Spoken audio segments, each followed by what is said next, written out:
की भक्ति प्रवेश करने योग्य बनाया जा रहा, ताकि आप दृढ़ता से, और डर के भयबिन भक्ति नहीं होती, और भय ज्ञान से होता है।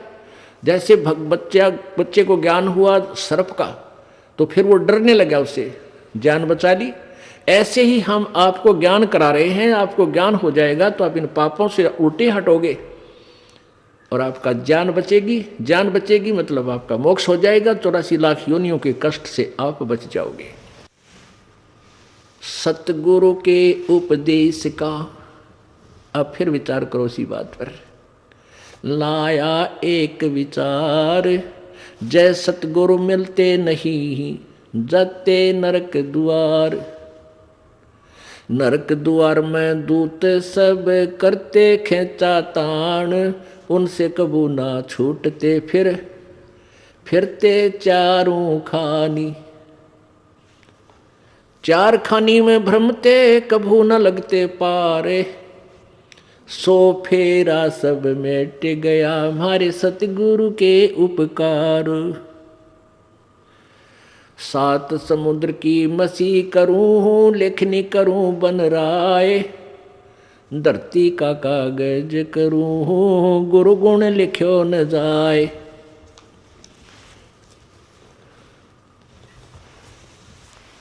गुरु मानुष कर जानते ते नर कहिए अंध, ओए दुखी संसार में आगे यम के फंदे। और जब आपको सतगुरु मिल जाते हैं, आपका कैसा उनके प्रति व्यवहार हो, गुरु से अधिक ना कोई ठहराई, मोक्ष पंथ नहीं गुरु बिन पाई। अब परमात्मा कहते हैं कि गुरु जी के बिना आपका कोई भी भक्ति मार्ग सफल नहीं हो सकता। उसके लिए उदाहरण भी दे रहे हैं। उसके लिए उदाहरण देते हुए परमात्मा बता रहे हैं कि तुम राम और कृष्ण जी को तो बहुत बड़ा मानते हो, उन्होंने भी गुरु बनाए।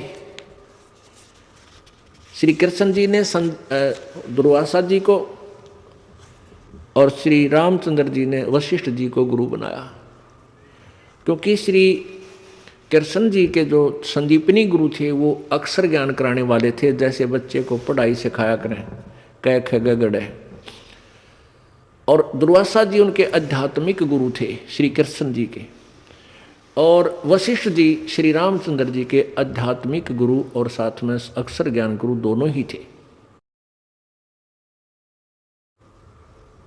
तो क्या बताते हैं कबीर, राम कृष्ण से कौन बड़ो, उन्हों भी गुरु कीन, तीन लोक के वे धनी ही गुरु आगे अधीन।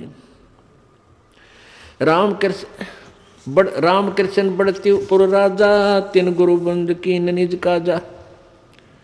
राम कृष्ण बढ़ती हूँ पुर राजा, इन तीन लोक के राजा हैं, तीन लोक में ये सबसे बड़े हैं।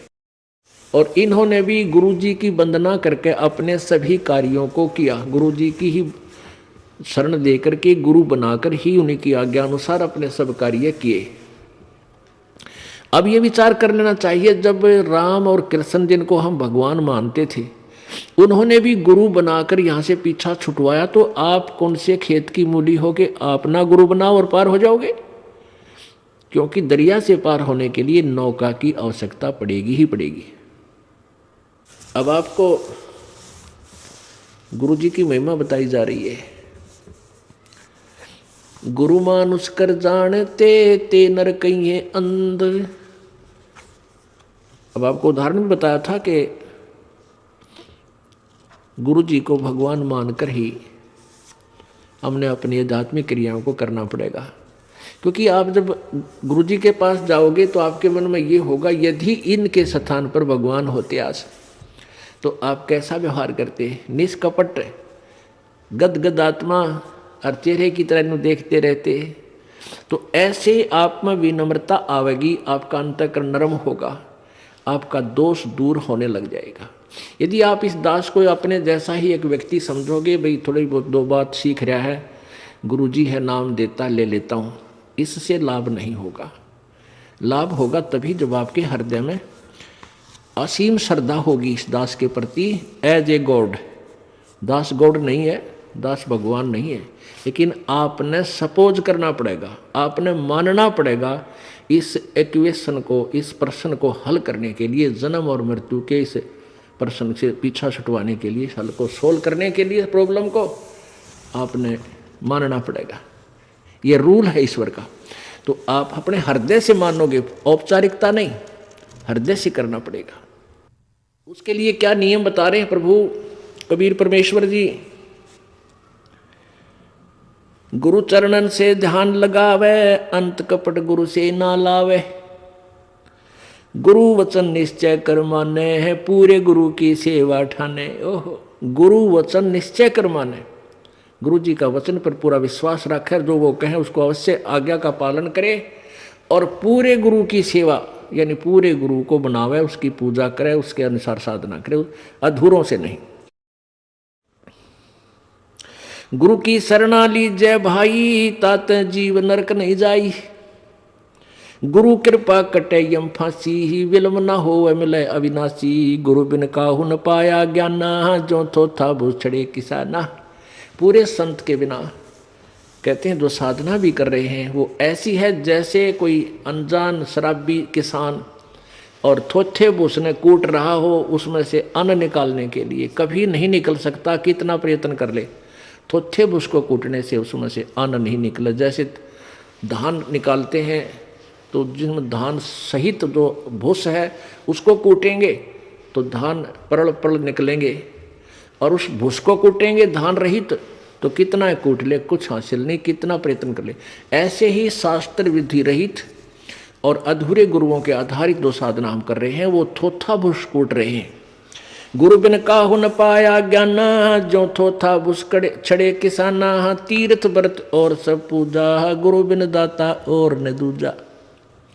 नौनाथ 84 सिद्धा, गुरु के चरण सेवे गोविंदा। गुरु बिन प्रेत जन्म सब पावे, वर्ष सहस्र गर्भ सुरहावे।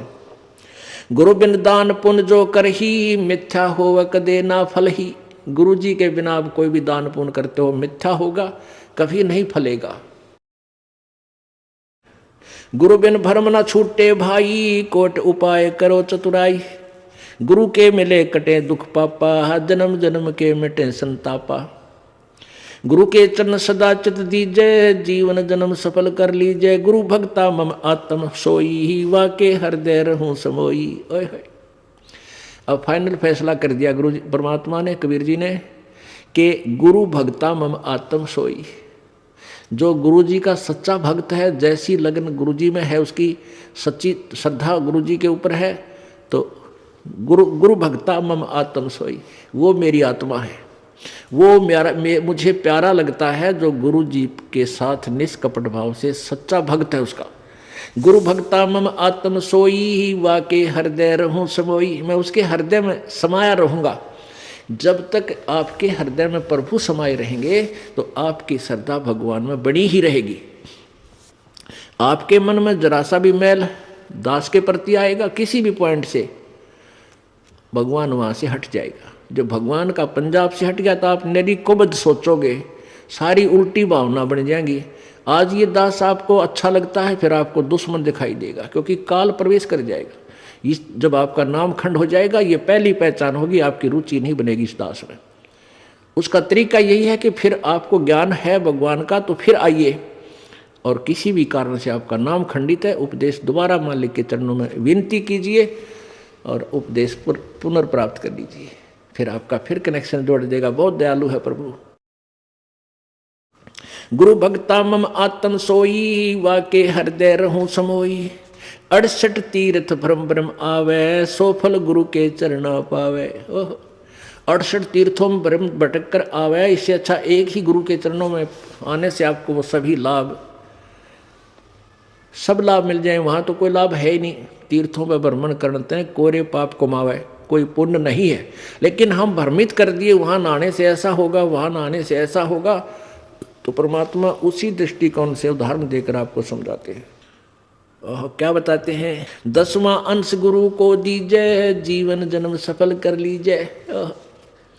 10वां अंश अपनी कमाई का, नेक कमाई का 10वां अंश दान में लगावे, गुरु जी को देवे, जीवन जन्म सफल कर लीजिए। 10वां अंश गुरु को दीजिए, जीवन जन्म सफल कर लीजिए। गुरु बिन होम यज्ञ नहीं कीजिए, गुरु की आज्ञा माए रहीजिए। गुरु जी के बिना कोई भी आपका धार्मिक अनुष्ठान आपने नहीं करना है और गुरु जी की आज्ञा में ही चलना है। अब कितनी गहरी वाणी बोली है प्रभु ने। गुरु सुरतुरु सुरधेनु समाना, पावे चरणन मुक्ति परवाना। आप जो सदगुरु हैं, पूरे गुरु हैं, देवताओं के एक सुरतरु बताते हैं। स्वर्ग में एक सुरतरु, देवताओं का वृक्ष, तरु माने वृक्ष, कहते हैं उसके नीचे बैठकर जो भी कामना करते हैं वही मनोकामना पूर्ण हो जाती है। सुरतरु बोलते हैं उसके, देवताओं का वृक्ष। और एक सुरधेनु यानी देवताओं की गाय, उसके पास जाकर के जो भी याचना करते हैं उसी वही यानी आहार, उसको खाद्य पदार्थ बना बनाया तैयार मिल जाता है। तो कहते हैं गुरु जी, सतगुरु जो होते हैं वो सुरतरु भी है और सुरधेनु भी है। गुरु गुरु सुरतरु सुरधेनु समाना, पावे चरण मुक्ति परवाना। तन मन धन अर्प गुरु सेवे, हो गलतान उपदेश से लेवे। तन मन धन अर्प, अर्पण करके और गुरु जी की यानी शरण ग्रहण करे, उपदेश ले। तन मन धन अर्प गुरु सेवा। तन मन धन कैसे अर्पण करना है? पुण्यात्माओं, अपने हृदय में इस बात का एक गांठ लगा ले, यानी सच्चे दिल से अपना विश्वास कर ले कि ना तो ये शरीर तेरा और ना वो संपत्ति और परिवार तेरा, बिल्कुल नहीं है। ये मन में धारणा हो जाए कि न तो मेरा परिवार है, न मेरा शरीर है, न ही मेरी ये संपत्ति है, ये सब प्रभु की है और इसका सदुपयोग करूं। संपत्ति का 10वां अंश गुरु को दीजिए, ये धन अर्पण कर दिया आपने। और अपने बच्चों को, परिवार को भी मालिक के चरणों में लगा दे ताकि उनका भगवान रखवाला हो जाए और आप भी समर्पण रहे प्रभु में। तन मन धन अर्प गुरु सेवे, हो गलतान उपदेश से लेवे। सतगुरु की गति हृदय धारे, और सकल बकवाद निवारे। गुरु जी ने जो मार्गदर्शन कर दिया, केवल वही साधना, उसी नियम में रहे, बाकी सब बकवादों को छोड़ दे। गुरु के सम्मुख वचन ना कहे, सो ससरेनी गैणी सुख ले। गुरु के सामने अपनी नहीं चलावे तगड़मबाजी, क्योंकि आपको वो ज्ञान नहीं हो सकता जो इस दास पर कृपा मालिक ने कर रखी है। और इस दास की आज्ञा और जो भी फाइनल फैसला करे वो फाइनल हो आपके लिए। आपका पुराना ज्ञान चाहे कितना आपने अच्छा लगता है उसको रिजेक्ट कर दे, छोड़ दे। जिन बातों से गुरु दुख पावे, उन बातों को दूर भगावे।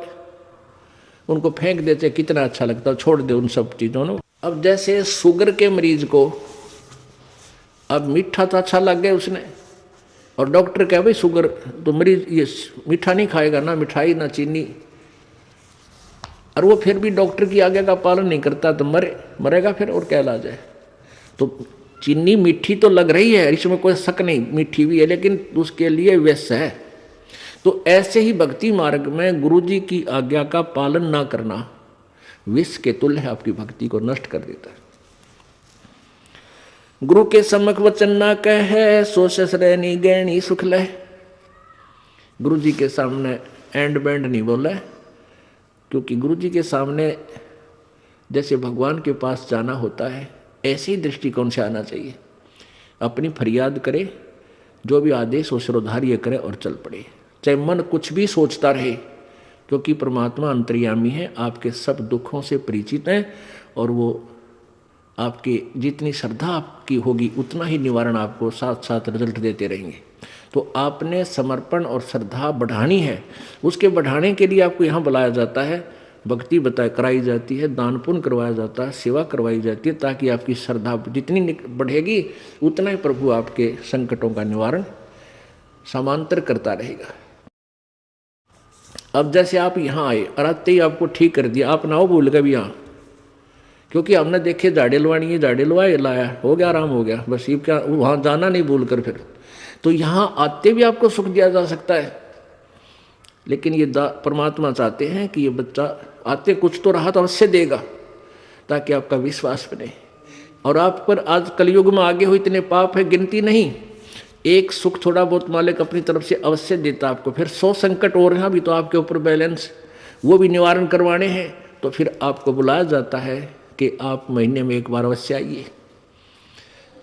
आपको बुलाने का क्या तात्पर्य है कि यहाँ आने से आपको बहुत पुण्य मिलता है, आपको बहुत भक्ति लाभ होता है। आप बच्चे हो, आपको मालूम नहीं, ये दास डॉक्टर है जो भी आपको कैसे कैसे आपके अंदर शक्ति प्रवेश करवानी है, प्रभु की पुण्य कैसे प्रवेश करवाने हैं, फिर ये ज्ञान आपके हृदय में पहुंचाना है। और जिस दिन आपकी श्रद्धा पूरी हो जाएगी आप सपने में भी दुखी नहीं होगे, ये सत्कर मान लेना। क्योंकि पाप जब बढ़ जाते हैं, जन्म में भी दुखी, सोए फिर भी दुखी, क्यों सपने भी बुंडे बुंडे आवे। और जब आप भक्ति करोगे, ढंग से लग जाओगे, आप वैसे भी सुखी और स्वप्न में भी परमात्मा की भक्ति है, आरती करते होगे, कभी मंत्र कर रहे होगे, कभी मेरे गुरुदेव भगवान ये गा रहे होगे, स्वप्न में भी सुखी, यानी भक्ति स्वप्न में भी हो रही होगी। गुरु से शेष करे चतुराई, सेवाहीन नरक में जाई। ओहो, जो गुरु जी के सामने चतुरता करता है, छल कपट करता है, उसकी जो सेवा है यानी वो पूजा समाप्त हो जाती है, धन भक्ति का, और कहते हैं वो नरक में जाई, नरक में डाल दिया जाता है। शिष होए सर्वस्व नहीं वारे, ये कपट मुख प्रीत उचारे। शिष होके और समर्पण नहीं किया तो क्या काय का भगत वो, और हिये कपट मुख प्रीत उचारे, अंदर तो दोष है ऊपर तो मीठा बोला है, ये भगवान को पसंद नहीं। सो जीव कैसे लोग सिधाई, बिन गुरु मिले मोहे ना पाई। गुरु से कपट करे चतुराई, सोहन सा भव भर में आई। गुरु से कपट शेष जो राखे, यमराज जाके मुगदर चाखे। गुरु जो जन गुरु की निंदा करही, शुक्र समान गर्भ में पढ़ही। गुरु की निंदा सुने जो काना, ताको निश्चय नरक निदाना। अपने मुख निंदा जो करही, परिवार सहित नरक में पढ़ही। अपने आप क्या बताते हैं परमात्मा के अपने गुरु जी की निंदा यदि कोई कर रहा है तो भी आपने सुननी नहीं चाहिए। यदि गुरु की निंदा सुने जो काना, ताको निश्चय नरक निदाना। जिसने गुरुजी की निंदा कान से भी सुन ली किसी नालायक ने, कहते हैं तो भी तू नरक में जाएगा, तेरा नाम खंड हो जाएगा। अब यहाँ समस्या एक आती है कि जैसे कोई व्यक्ति है निकम्मा, वो बुराई कर रहा है गुरुजी की, आप बैठे हो, ट्रेन में बैठे हो, बस में बैठे हो, या कहीं ऐसे स्थल पर बैठे हो, और वो चलो ऐसे वैसे स्थान पर हो तो उठ कर चला जा, आदमी इतना तो कर ही सकता है। लेकिन बस में बैठे हैं, ट्रेन में बैठे हैं, काफ़ी लंबा सफ़र है, और वो कोई निंदा कर रहा है और आप सुन रहे हो, तो आपके मन में शंका होगी कि मेरा तो नाम खंड हो जाएगा। नहीं होगा। क्यों नहीं होगा? क्योंकि सुनने का अर्थ ये है जैसे कोई आपके गुरुजी की बुराई कर रहा है, आप सुन रहे हो, लेकिन आपके हृदय में वो नहीं समा रही है कि सच ठीक कह रहा है। आपका मन ये कह रहा है ये अनजान व्यक्ति है, इसको पता नहीं, ये वैसे ही कह रहा है। आपके हृदय में उसके हाँ में हाँ नहीं बनी, तो आपने सुनकर भी नहीं सुनी। ये इनमें बहुत अंतर होता है एक एक बात में। और यदि आप उसके कहने से आपके हृदय में ऐसा आ गया कि हो सकता है हमारे गुरुजी ने ऐसा गलत काम कर ही दिया हो, तो आपने सुन ली, वो सुन ली, और आपके मन में स्वप्न में भी नहीं आए कि ये जो कह रहा सच्ची हो सकती है, तो आपने नहीं सुनी, तो आपको दोष नहीं। गुरु की निंदा सुने जो काना, ताको निश्चय नरक निदाना। अपने मुख निंदा जो करही, परिवार सहित नरक में पढ़ही। गुरु को तजय भजय जो आना, ताक पशुआ को फोकट ज्ञाना। ओए होए, अपने गुरु को छोड़कर और दूसरे में आस्था बनाता है। अब जैसे आप किसी भी कोई भी आपको इस भक्ति मार्ग का ये ज्ञान दास से सुनकर आपको कोई सुना रहा है भक्त, और आपकी श्रद्धा उस भक्त में हो जाती है, वो हो तो बहुत अच्छा है, बहुत प्यारा है, उससे के चरण छूने लग जाए और उसी के ऊपर आसक्त हो गए, तो आपका गुरुजी से नाम खंड हो गया। इस दृष्टिकोण से परमात्मा कहते हैं गुरु को तजय भजय जो आना, ता पशुआ को फोकट ज्ञान, उस पशु ने को कोई ज्ञान नहीं है, वो भक्त नहीं है। जो अपने गुरु को छोड़कर दूसरे में ठीक श्रद्धा बनाता है, उसमें आसक्त होता है, उसी को पूजा शुरू कर देता है। अब पुण्यात्माओं, एक एक पॉइंट पे बहुत गहराई सोचना है।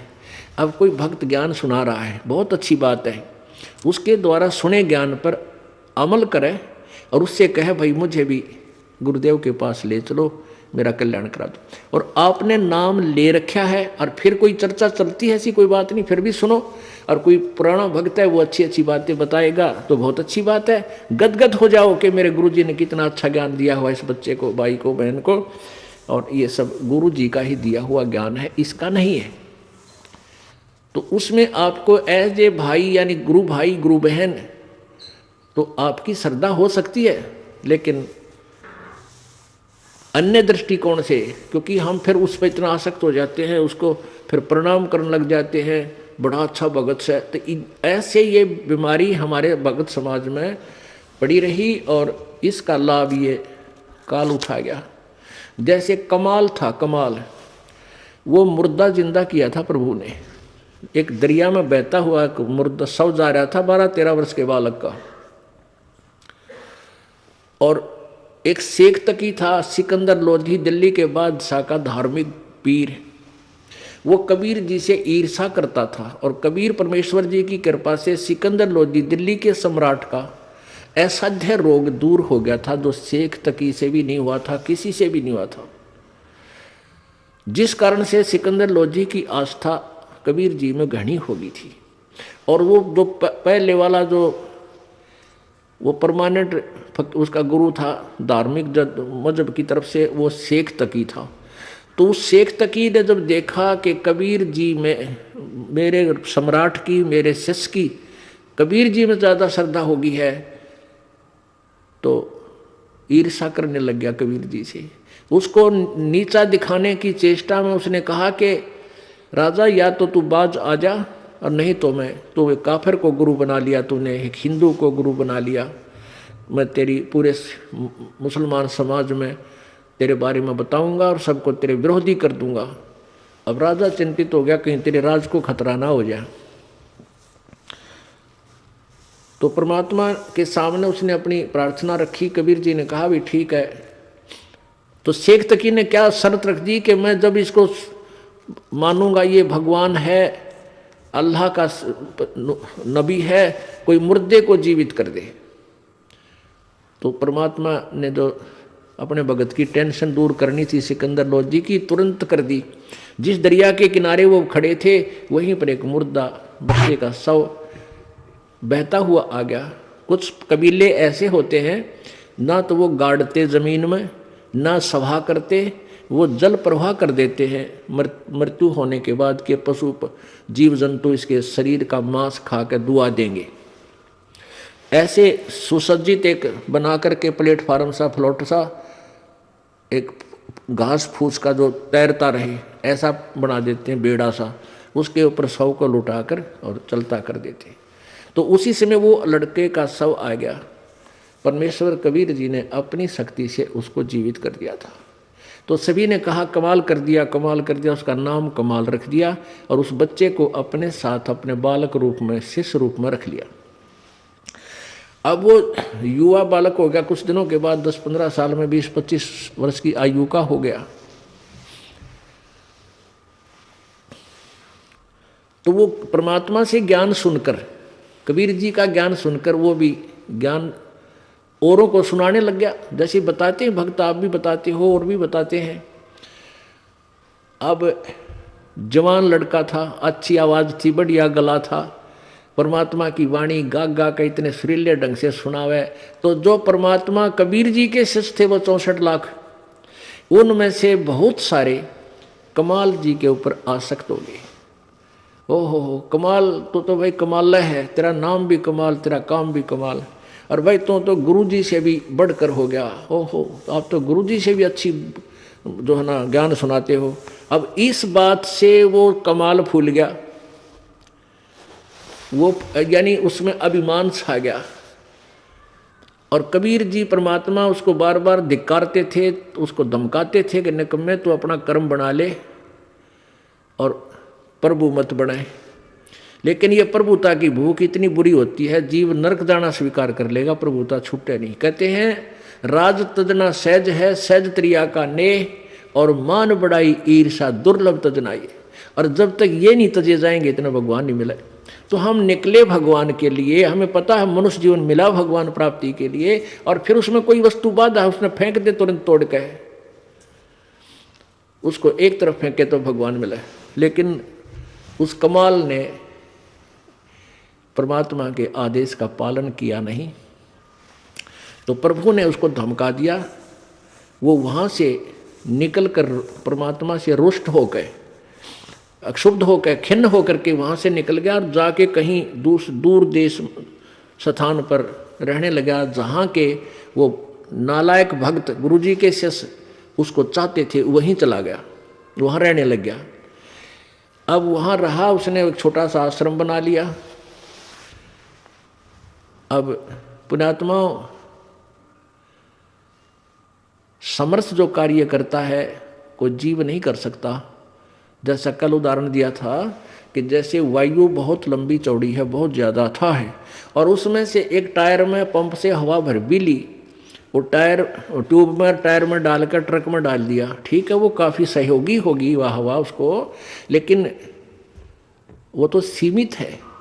ऐसे ही किसी भक्त ने, उस कमाल ने परमात्मा की कुछ दिन सेवा करके, दोनों नाम दिया, उसकी भक्ति करके कुछ शक्ति अवश्य होगी थी, लेकिन वो जीव ही था। और वो अनजान भक्त जो परमात्मा के शिष्य थे कबीर जी के, उस पर आसक्त हो गए। तो यहाँ बताते हैं गुरु को तजय भजय जो आना ता पशुआ को फोकट गया ना। अरे जब कबीर खुद मालिक बैठे और उस वो कमाल के टिंडे देगा उन्हें, कमाल की बात। यहीं से हम गिरते, सतर गिरता गिरता यहाँ आ लिए। हम सतलोक में इसी तरह गिरे थे। हम अपने भगवान को छोड़कर परमेश्वर कबीर जी सत्यपुरुष को, और ये ज्योति निरंजन काल वहाँ तपस्या कर रहा था एक टांग पर खड़ा होकर। हमने अपने भगवान से हृदय हटा कर इसमें लगा लिया, और इसका फलियों मिलाद गधे कुत्ते सूअर 84 लाख योनियों में कितना कष्ट उठा रहे हम, और फिर वही फिर दोहरा रहे हैं, क्योंकि ज्ञान नहीं हमने। तो उसने क्या किया, कमाल ने वहाँ रहने लगा। अब जो भक्त परमात्मा के पास आते थे उनको सुख होया करता खूब। अब वो चेले बन गए कमाल के।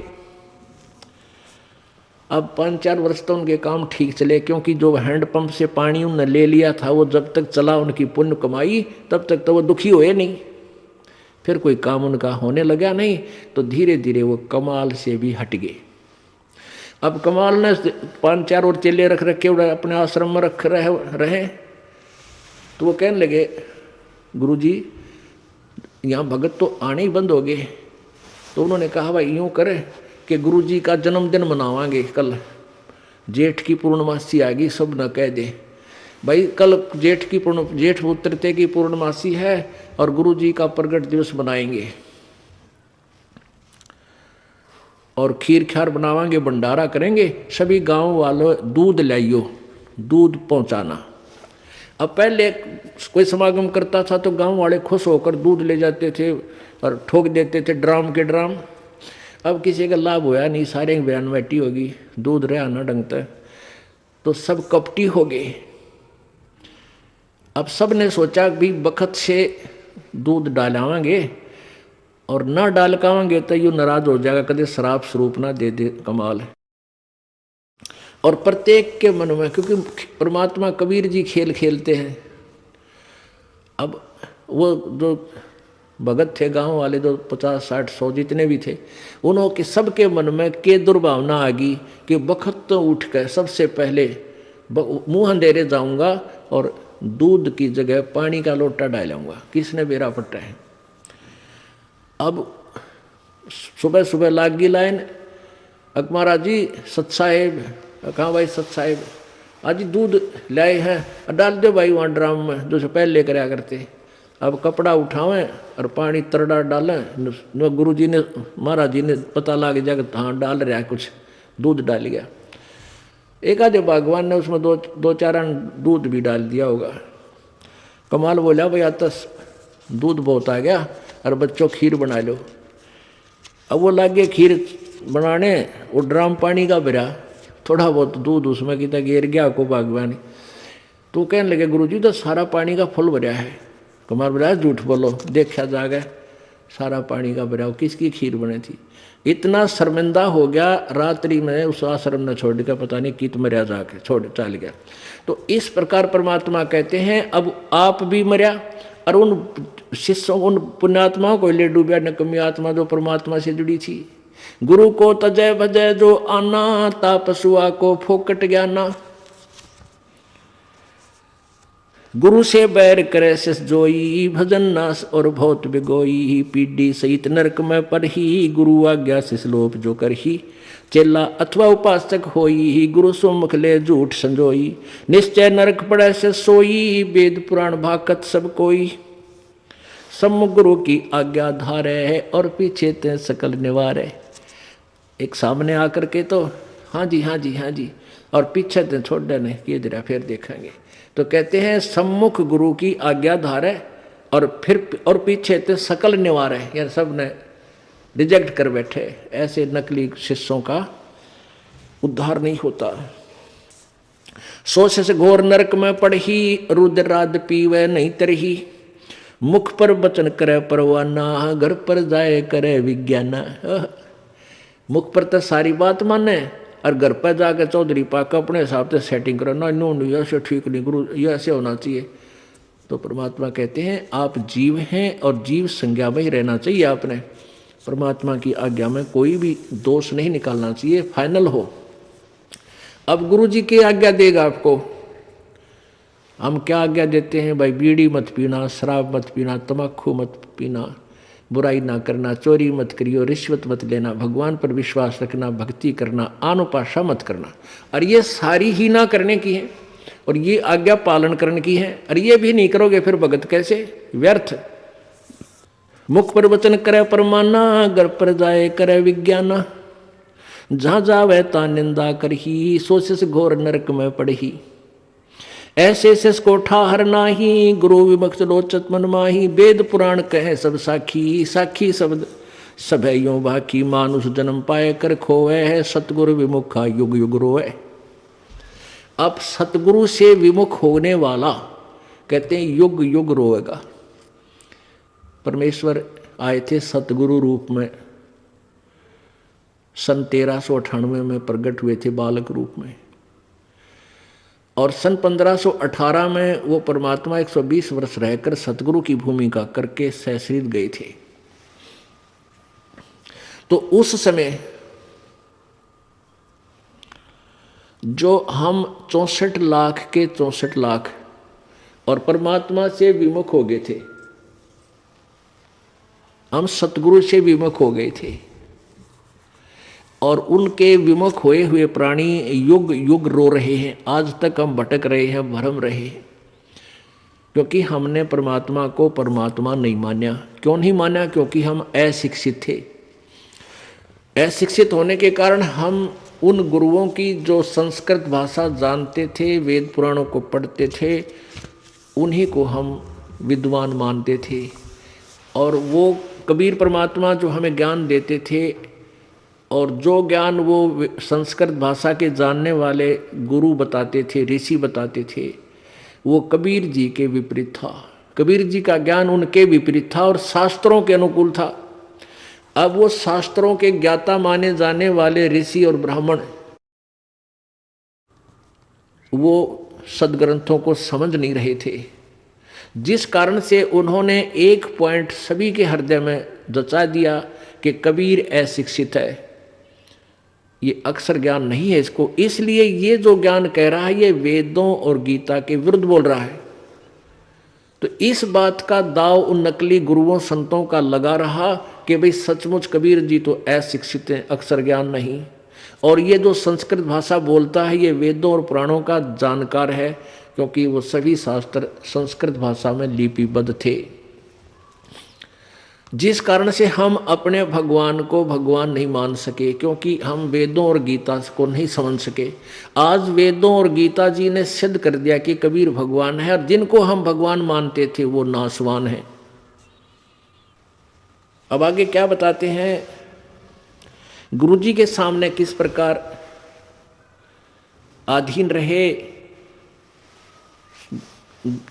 गरीबदास जी परमात्मा भी कहते हैं, गरीबदास जी भी कहते हैं अपने भगवान कबीर जी की के द्वारा प्राप्त ज्ञान को, गुरुद्रोही की पैड़ पर जय पग आवे बीर, 84 निश्चय पड़े है सतगुरु कहें कबीर। जो गुरु जी का विरोधी हो जाता है, गुरुद्रोही बन जाता है, जो नाम त्याग जाता है, फिर अपने ढंग से बकवाद करता है, गुरु जी की निंदा करता है, वो गुरुद्रोही कहलाता है। और उसका फिर आपने संग नहीं करना, उसके साथ बात भी नहीं करनी चाहिए। तो उसके विषय बताते हैं, गुरुद्रोही की पैड़ पे जय पग आवे बीर, यानी उसके कदम में कदम नहीं मिलावे, पैड़ पे पैड़ रखना, उसका सहयोग संग नहीं करे, उसकी बातों की हाँ में हाँ नहीं मिलावे। तो कहते हैं गुरुद्रोही की पैड़ पे जय पग आवे बीर, 84 निश्चय पड़े सतगुरु कहें कबीर। अब कहते हैं दो कर जोड़ गुरु के आगे, करबो विनती चरना लागे, अति शीतल बोले सब बहना, मिटे सकल कपट के बहना। हे गुरु तुम हो दीन दयाला, मैं हूँ दीन करो प्रतिपाला, बंदी छोड़ मैं अति अनाथा, बहुत जल बूढ़त पकड़ो हाथा। अब कहते हैं गुरु जी के सामने ऐसे भी नम्र हो बातें करे, दो कर जोड़ गुरु के आगे, करबो विनती चरना लागे, अति शीतल बोले सब बहना, मिटे सकल कपट के बहना। और कैसी याचना करे, हे गुरु तुम हो दीन दयाला, मैं हूं दीन करो प्रतिपाला, बंदी छोड़ मैं अति अनाथा, भवजल बूढ़त पकड़ो हाथा। दीजो उपदेश गुप्त मंत्र सुनावो, जन्म मरण भव दुख छुड़वाओ।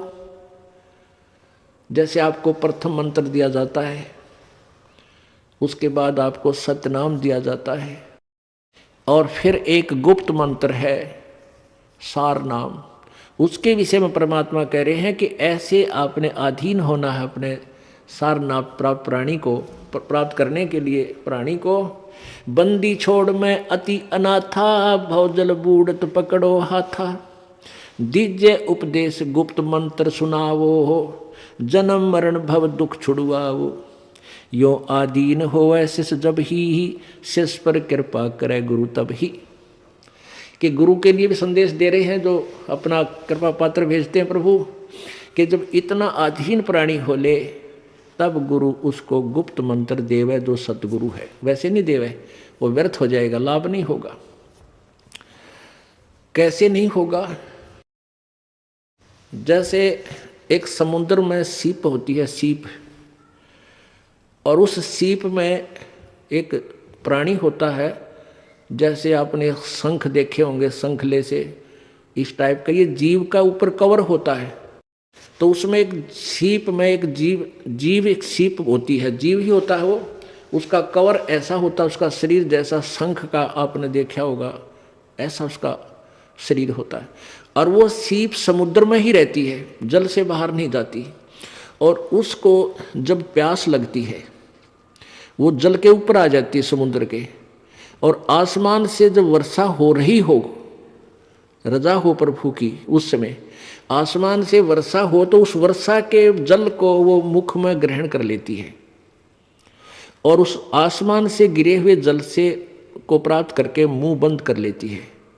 फिर उसमें मोती बनता है, अन्यथा मोती नहीं बने।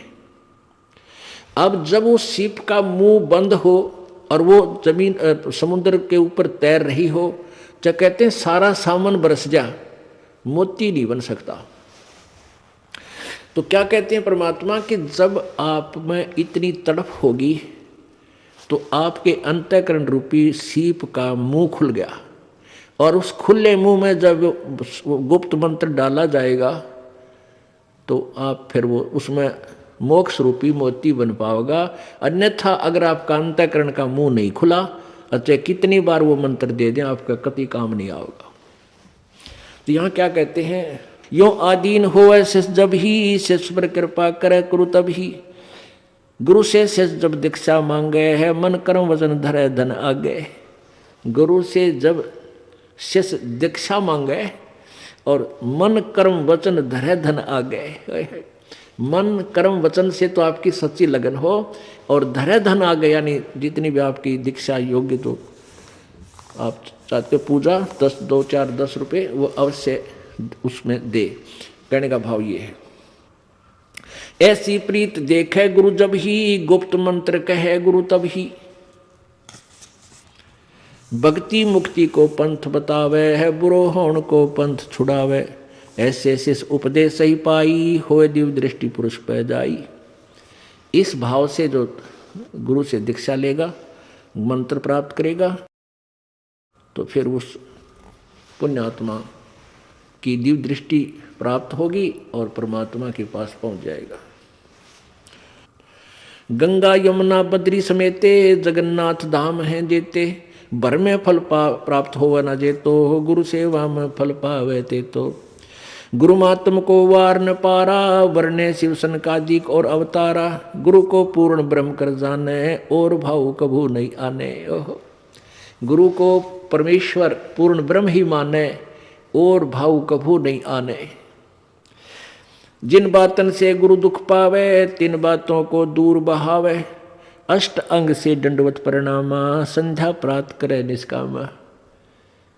आठों अंग से दंडवत प्रणाम करे, लंबा लौट के निष्कामा, बगैर किसी मनोकामना के, केवल अपना शिष्य का कर्तव्य जान कर। तीर्थ व्रत सब करे आवे है, गुरु चरणों फल तुरंत ही पावे। चरणामृत कदाचित पावे है, 84 कटे लोग सिदावे। कोटिक जब तब करे करावे, वेद पुराण सभे मिल गावे। गुरु पद रज मस्तक पर देवे, सो फल तत्काल ही लेवे। अब क्या बताते हैं, कोटिक जप तप करे करावे, चाहे जप कर ले किसी भी मंत्र का, गुरु जी बगैर पूरे संत से लिए हुए, और वेद पुराण सभे मिल गावे, यानी सभी यही बताते हैं, गुरु पद रज मस्तक पर देवे, सो फल तत्काल ही लेवे। अब गुरु जी के पास आगे हैं तो रज मस्तक पर आप लाएगी, यानी गुरु जी का आशीर्वाद प्राप्त हुआ, उपदेश मिल गया, फिर भक्ति करे तो सब फल इसी भक्ति और नाम में आपको मिलेंगे। परमात्मा कहते सुमन से भला होगा, ना तो भला ना हो, यानी गुरु जी से उपदेश ले, फिर भक्ति करे, सुमन करे। आगे क्या बताते हैं, सोए गुरु सत जो सार चिनावे, यम बंधन से जीव मुक्तावे। अब गुरु भी वही है जो सार नाम देवे। सोए गुरु सत जो सार चिनावे, वही गुरु सच्चा है जो सार चिनावे, यानी तत्व ज्ञान बतावे और सार सब तक देने का अधिकारी हो, और यम बंधन से जीव मुक्तावे। गुरुपद सेवै बिरला कोई, जा पर कृपा साहिब की होई। कहते हैं गुरु की पद, पद माने पद्धति, पद्धति माने वे ऑफ वर्शिप, पूजा की विधि। जो सतगुरु पूजा की विधि बताता है, उसकी सेवा, उसकी पूजा, वो साधना वही व्यक्ति कर सकेगा जिस पर प्रभु राजी होगा। और प्रभु किस पर राजी होगा, मम भक्ता मत मम आत्म सोई, वाके हृदय रहूं समोई। अब परमात्मा किस पर प्रसन्न रहेगा कि गुरु भक्ता मम आत्म सोई, गुरु का भक्त वो मेरी आत्मा, और उसके हृदय में मैं वहाँ विद्यमान रहूँगा। परमात्मा अच्छे, परमात्मा की शक्ति से वहाँ हमारे अंदर प्रवेश रहेगी। तो जैसे सूर्य एक स्थान पर है, और जैसे हमने आजकल ये सूर्य ऊर्जा के, सौर ऊर्जा के यंत्र ला रखे हैं, वो छत पर लगा दिए जाते हैं, उससे सूर्य से गर्मी ग्रहण करता है और नीचे पानी उबाल रहा है, चाय बना रहा है, दूध बना रहा है। तो वो सूर्य की जो शक्ति उसमें आई, उसने संग्रह किया, वो उसमें वो आने का रास्ता है, और वो डिफेक्ट हो गया तो फिर सूर्य वहीं है, कोई काम नहीं करेगा। ऐसे ही कहते हैं जब तक तू गुरु जी का भक्त बना रहेगा तो मैं आपके हृदय में, अर्थात मेरी शक्ति तेरे अंदर काम करती रहेगी। तो यह कहते हैं गुरुपद सेवै बिरला कोई, जापै कृपा साहिब की होई। क्योंकि काल डगमग कर ले जाता है, और गुरु जी के पद, गुरु जी की पूजा, गुरु जी द्वारा बताई गई भक्ति विधि, वो पद बोलते हैं इसको। कोई बिरला ही इसको करेगा जिस पर कृपा मालिक की होगी। आप देख लो, अरबों खरबों मनुष्य हैं इस पृथ्वी पर, अरबों खरबों मानव हैं, उनमें से कितनी पुण्यात्मा है जो भगवान के इस यथार्थ मार्ग को स्वीकार किए हुए हैं। परमात्मा इसी विषय में कह रहे हैं, गुरुपद सेवै बिरला कोई, जापै कृपा साहिब की होई, गुरु महिमा सुखदेव जो पाई, चढ़वी मान बैकुंठा जाई, गुरु बिन वेद पढ़ै जो प्राणी, समझे न सार रहे अज्ञानी। अब जैसे कहते हैं गुरु गुरु में भेद है, गुरु गुरु में भाव, सोए गुरु सराइये, जो सार शब्द लखावे दाओ। अब जैसे सुखदेव जैसों ने भी गुरु बनाए, राजा जनक को गुरु बनाया। राजा जनक केवल स्वर्ग तक जाने पहुंचाने वाले ही टिकट बना सकता था, और वो सुखदेव ऋषि ने बनवाली स्वर्ग तक चला गया, वो भी गुरु के बिना नहीं जा सका। पहले ये स्वयं पूर्व जन्म की सिद्धि थे, पूर्व जन्म की कमाई भक्ति से वैसे स्वर्ग भी जाता था, लेकिन स्थायी स्थान नहीं मिलता था वहाँ पर। इसको वापस भेज दिया गया कि यहाँ आने का तो अधिकारी नहीं है विष्णु लोक में। फिर इसको बताया गया कि तू गुरु बना और गुरु के आदेश से भक्ति कर, फिर तू मेरे पास स्वर्ग में तुझे स्थान मिलेगा। क्या बताते हैं, गर्भ योगेश्वर गुरु बिना लाग्या हर की सेव, कह कबीर बैकुंठ से वो फेर दिया सुखदेव। राजा जनक गुरु कियो फिर कीने हर की सेव, कह कबीर बैकुंठ में उल्ट मिले सुखदेव। अब जैसे यहाँ तक की भक्ति जो अपने स्वर्ग ब्रह्म लोक तक की भी करनी है, तो भी इनके गुरु ही बनाने पड़ते हैं।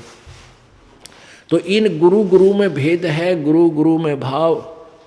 एक तो प्राइमरी का टीचर अध्यापक 5वीं कक्षा तक पढ़ावे, एक 10वीं तक का टीचर है, एक लेक्चरार है। तो कहते हैं गुरु गुरु में अंतर है। तो कबीर परमात्मा सतगुरु है। गुरु बिन वेद पढ़े जो प्राणी, समझे न सार रहे अज्ञानी। अपने आत्माओं अभी तक वेदों को सत्य मानने वाले, वेदों के ऊपर आश्रित ये ऋषि महर्षि ब्रह्मा विष्णु महेश तक भी वेदों को नहीं समझ सके, और कबीर परमेश्वर ने आकर के इन वेदों का ज्ञान अपनी सिंपल लैंग्वेज में पहले ही दे रखा था। अब इस दास पे कृपा करी, उन वेदों को देखा, गीता जी को देखा, तो परमात्मा की वाणी में जो पहले ज्ञान लिखा था वो वेदों और गीता से मेल खाता है। और उसके विपरीत जो अन्य ऋषि महर्षि वेदों के आधार पर जो अपने अनुभव की पुस्तकें लिखे हुए हैं, उन्होंने ज्ञान बताया है, वो सारा वेदों के विपरीत है। तो इस विषय में परमात्मा आप ही बता रहे हैं कि गुरु बिन वेद पढ़े जो प्राणी, और समझे ना सार रहे अज्ञानी। पुण्यात्माओं, आज का सत्संग कहाँ से प्रारंभ हुआ था? सतगुरु गुरु गुरु गोविंद दोनों खड़े, किसके लागू पाए, बलिहारी गुरु अपना, जिन गोविंद दियो मिलाए। फिर परमात्मा कहते हैं, जय इब कै सतगुरु मिले। इतना ज्ञान समझ में आने के बाद प्राणी को प्रेरणा हो जाती है, जय इब कै सतगुरु मिले, सब दुख आँखों रोए, चरणों ऊपर शीस धरूं, कहूँ जो कैडी होए। कबीर गुरु जी मिलेंगे, कबीर साईं मिलेंगे, पूछेंगे कुशलात, आद अंत की सब कहूँ अपने दिल की बात। अब गुरु जी के सामने आप जाते हो, आपके हृदय में जैसी भी भावना, जो प्रेरणा होती है, वो अंतर्यामी परमात्मा यानी प्रभु सब समझ जाता है। परमात्मा ने ये एक कंप्यूटर रखा हुआ अपना शुद्ध करके, और उस परमात्मा के पास इसके माध्यम से सब आपकी भावनाएं ऑटोमेटिक चली जाती हैं। जो तुम सोचकर आते हो, जो आप प्रेरणा ले रहे हो, क्योंकि वहीं से सिमरण करने लगते हो, लाइन में लगते ही ऐसे कहूँगा ऐसे कहूँगा, और वहाँ आकर आप कुछ कह पाते हो, कुछ नहीं कह पाते हो। लेकिन उसके कंप्यूटर में आपकी वो सारी जा चुकी है इस दास के माध्यम से। तो इस प्रकार परमात्मा कहते हैं कि तुम जाकर के गुरु के चरणों में शीश रखते हो, आपकी आत्मा गदगद हो जाती है। आपके अंदर की जो भी फीड था वो मैटर मालिक के पास पहुंच गया, वो अंतर्यामी है। आप क्या चाहते हो, आपको क्या कष्ट है। तो यहाँ परमात्मा कह रहे हैं कि कबीर साईं मिल लेंगे, पूछेंगे कुशलात, आदि अंत की सब कहूँ अपने दिल की बात। तो आपने मुख्य तौर पर क्या कहना है कि गुरुजी तुम ना भूलियो, चाहे लाख लोग मिल जाए। ये परमात्मा हमसे दृष्टि मत हटाना, चाहे आपके लाखों से सो जाए। आपको तो हमारे जैसे बहुत मिल जाएंगे शिष्य, लेकिन आप जैसे सतगुरु हमको नहीं मिल सकते। गुरुजी तुम ना भूलियो, चाहे लाख लोग मिल जाए, हमसे तुमको बहुत है पर तुमसे हमको नहीं। बोलो सतगुरुदेव। परमपिता परमात्मा, सारी सृष्टि के रचनहार, कुल मालिक कबीर देव, कबीर साहब, कबीर अग्नि, कबीर अमितोजा,